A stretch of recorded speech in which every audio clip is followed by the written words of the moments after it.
అందరికీ very good morning. అందరిని ఇక్కడ చూస్తుంటే నిజంగా చాలా హ్యాపీ అనిపిస్తుంది. ఒక రకంగా కాళ్ళు చేతులు షివర్ అవుతున్నాయి నాకు. మైక్ లేకుండా ఎంతసేపన్నా గలగల మాట్లాడగలుగుతా, కానీ మైక్ ముందు పెట్టి కెమెరాల ముందు పెడితే మాట్లాడమంటే జర్ర షివర్ అవుతా. So thank you so much Vamshi sir and Sukumar sir. Thank you so much ma'am. Vamshi అన్న థ్యాంక్ యూ అండ్ కంగ్రాచులేషన్స్. చాలా అంటే చాలా మంచి మూవీ. అంటే ఇక్కడికి రాగానే ఈ ప్రొడక్షన్ దాంట్లోకి మొత్తం అందరు ఏదో లగ్గం దావత్కు పోయినట్టే అనిపించింది నాకైతే. పేరు చూస్తేనేమో ఇడుపుకాయితం ఉన్నది, కానీ లగ్గం దావత్కి వచ్చినట్టు అనిపిస్తుంది. అంతా మా వాళ్ళే, మన వాళ్ళే ఉన్నారు అని చాలా బాజాప్గా హ్యాపీగా చేయొచ్చు అనే అంత మంచి స్టోరీ ఇది.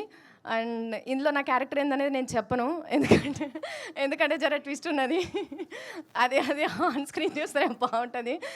అంటే నేను ఒక వర్గానికి నేను ఇన్స్పిరేషన్ కూడా అవుతా అనుకుంటున్నాను. So congratulations Darsi.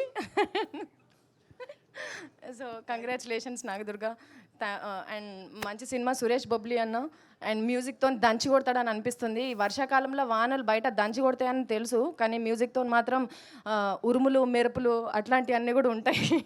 అందరూ థియేటర్లో చాలా బాగా ఎంజాయ్ చేస్తారు అని అనుకుంటున్నాను. అండ్ అందరికీ పేరు పేరున కంగ్రాచులేషన్స్. రవి అన్న చూస్తున్నాడు పక్కకి, ఇంకేం మాట్లాడుతావు మా చెల్లె చూద్దాము అని చెప్పి. అన్న నువ్వు లేక నా పేరు రవన్న పేరు లేకపోతే రచ్చ అసలుకే ఉండదు. అందరికీ congratulations and all the very best. ఈ సినిమా మీ అందరిని ఎంటర్టైన్ చేస్తుందని నేను మనస్ఫూర్తిగా కోరుకుంటున్నాను.